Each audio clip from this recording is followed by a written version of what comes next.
प्राचार्य महोदय एवं शिक्षकगण एवं मेरे सहपाठियों, मैं सबसे पहले आप सभी को धन्यवाद देना चाहता हूं, क्योंकि मेरा नाम लिस्ट में नहीं था। मैं कल एब्सेंट होने के कारण जो है मैं क्षमा चाहता हूं कि मेरा नाम लिस्ट में जोड़ दिया गया है। मैं आपको बहुत बहुत ही धन्यवाद देता हूं। चलिए अब शुरू करिए, देर मत करिए। मैं सोच रहा था कि अभी मेरा नंबर नहीं आएगा तो मेरी एब्सेंट चलिए, वो एब्सेंट की जो मेहनत थी वो बेकार चली जाएगी। तो मैंने सर से कंफर्म किया, तो सर का बहुत बहुत ही धन्यवाद ज्ञापन करता हूँ। उन्होंने मुझे स्टेज पर बोलने के लिए कुछ मौका दिया। आपने अभी तक वीर रस और श्रृंगार रस और बहुत सारे रस की कविताएं सुनी, लेकिन किसी के चेहरे पे मैंने अभी तक जो मुस्कुराहट होनी चाहिए थी वो मुस्कुराहट नहीं देखी।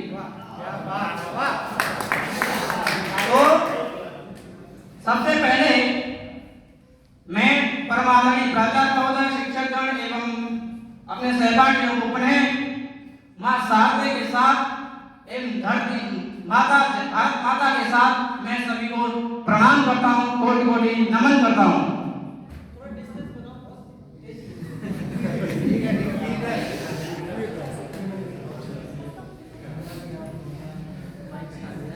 सबसे पहले एक दो पंक्तियां पढ़ रहा हूँ। जब पुलवामा हत्याकांड हुआ था तो उस समय जब 370 की जो धारा थी वो नहीं हटी थी, उससे पहले की जो पंक्तियां हैं वो किसी एक विद्वान ने लिखी है, बहुत ही अच्छे तरीके से लिखी हैं। वो वीर रस की पंक्तियां हैं। ये आतंकी गानों पर दिल्ली के चांटे होते, ये आतंकी गानों पर दिल्ली के चांटे होते, अगर हमने दो के बदले में 20 चीज काटे होते, हमने दो के बदले में 20 काटे होते। आप तेज बोलते थे। तो इसी के साथ मैं जो है अपना कविता पाठ शुरू करने जा रहा हूँ।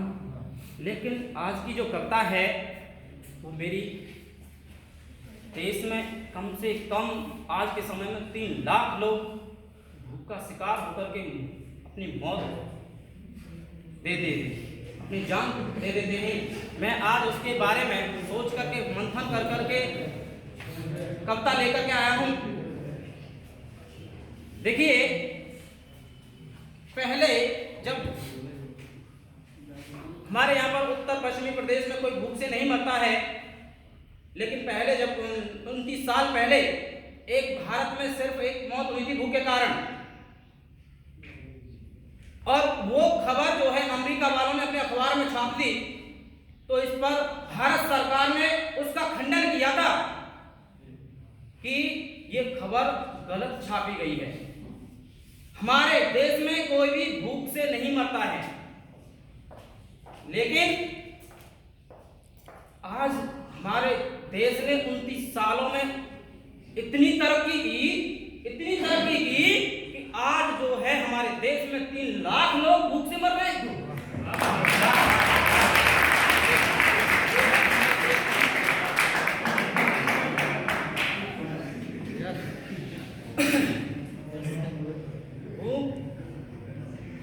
कल अभी मैं एक दृश्य आपके सामने लाना चाहता हूं। कलकत्ता जैसा महानगर और विक्टोरिया पार्क जैसी बड़ी जगह, जहां पर बड़े बड़े अमीर लोग अपनी कारों में, बड़े ही ध्यान से सुनना, अब बड़े बड़े अमीर लोग अपनी कारों में वहां पर घूमने के लिए आते हैं, और शाम को कोने की एक दुकान पर, चाय की एक दुकान पर बैठ करके चाय पीते हैं। और उस दुकान पर जो चाय मिलती है वो एक मिट्टी के कुल्हड़ में मिलती है, और वो चाय पी करके कुल्हड़ फेंक देते हैं, चले जाते हैं। सुबह सुबह आकर के वहीं आसपास के गरीबी बस्तियों से जो बच्चे होते हैं, गरीब बच्चे होते हैं, अनाथ बच्चे होते हैं, वो आकर के उन कुल्हड़ों में से जो चाय की जो नमी होती है उसको चाटते हैं। ये ही उनका सुबह से शाम तक का भोजन है। जो ये कविता लिखी है, ये विद्वानों ने बहुत ही सोच समझ करके लिखी है कि इसका भी कोई ना कोई संविधान में कानून होना चाहिए, इसका भी संविधान में कोई ना कोई कानून होना चाहिए। क्योंकि भारत में, हमारे पूरे मुल्क, पूरे दुनिया में 16 मुल्क ऐसे हैं जहां पर लोग भूख से मरते हैं। 16 मुल्कों में हमारा देश भी शामिल है, हम भी शामिल हैं। तो मैं अपने देश को उन 16 देशों से अलग करने के लिए एक कविता लेकर के आया हूं। एक कानून सोच रहे हैं जिन विद्वानों ने कविता लिखी है, उन विद्वानों ने बहुत ही सोच समझ कर कविता लिखी है। और शायद हम लोग इस कविता का प्रचार प्रसार करके अगर संसद तक, सरकार तक पहुंचा दें तो शायद हमारी सुनवाई हो सकती है।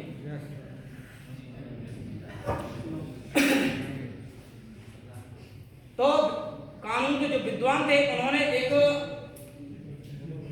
कानून का अध्ययन किया जिनको 16 देशों में से छोड़कर के, कृपया ध्यान से सुने, बात नहीं करें,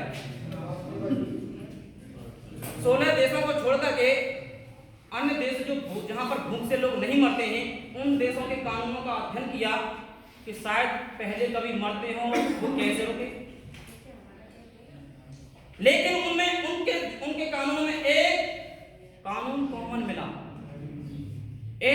कॉमन मिला, वो था कि वहां पर जो है, जो भी भूख से कोई भी व्यक्ति मरता हो तो उसका जिम्मेदार प्रशासन का कोई ना कोई आदमी जिम्मेदार अवश्य होता है।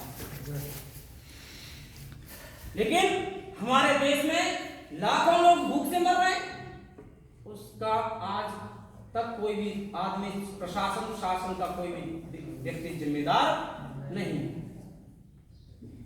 तो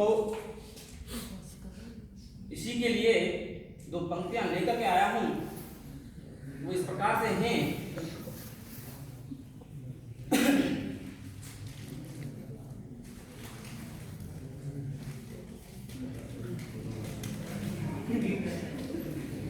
चार पन्ने लग रहे हैं,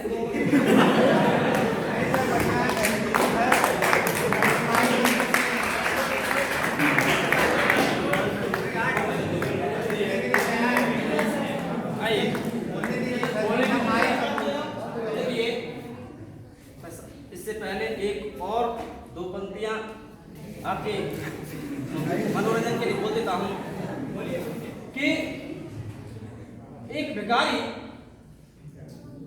भीख मांगने के लिए आता है। आप ट्रेन में यात्रा करते हैं, भीख मांगने के लिए आता है और एक व्यक्ति जो है उससे व्यक्ति से भीख मांगता है। वो कहता है कि कुछ पैसे दे दो, कुछ पैसे दे दो। वो इधर से आता है तो इधर ऐसे करके मुंह करके हो जाता है, वो इधर आ जाता है तो ऐसे कर लेता है, ठीक है। लेकिन क्या होता है कि कुछ देर उधर उसके चारों तरफ मडरा करके वो आगे बढ़ जाता है, बाकी पूरी ट्रेन में घूम करके फिर दोबारा उसी व्यक्ति के पास आ जाता है। सुनता नहीं, वो कहता है कि फिर कहने लगता है उसी तरीके से कि आप कुछ पैसे दे दो, सब नहीं दे दिया, आपको दे दो, आपको दे दो। लेकिन वो फिर भी नहीं सुनाई करता है, वो फिर जो है ऐसे कर लेता है, फिर ऐसे कर लेता है। क्या होता है, इसलिए लास्ट में वो कहता है, लास्ट में कहता है, भिखारी कहता है अरे तुझे नहीं देना है तो मत दे, मैं तो चलता। ठीक है। उसके बाद ऐसे ही पाकिस्तान वाले कश्मीर मांगते हैं, पाकिस्तान वाले कश्मीर मांगते हैं, तो आप युद्ध मत कीजिए, महात्मा गांधी वाली भाषा अपनाइए। आप भी उसी तरीके से अगर कोई पाकिस्तान वाला के पाकिस्तान का प्रधानमंत्री कहता हमें कश्मीर दे दो तो आप इस तरीके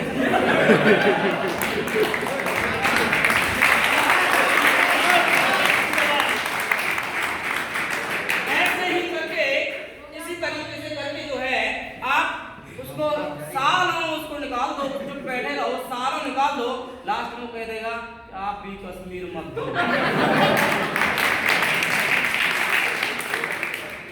चलिए, कविता बहुत ही अच्छी है।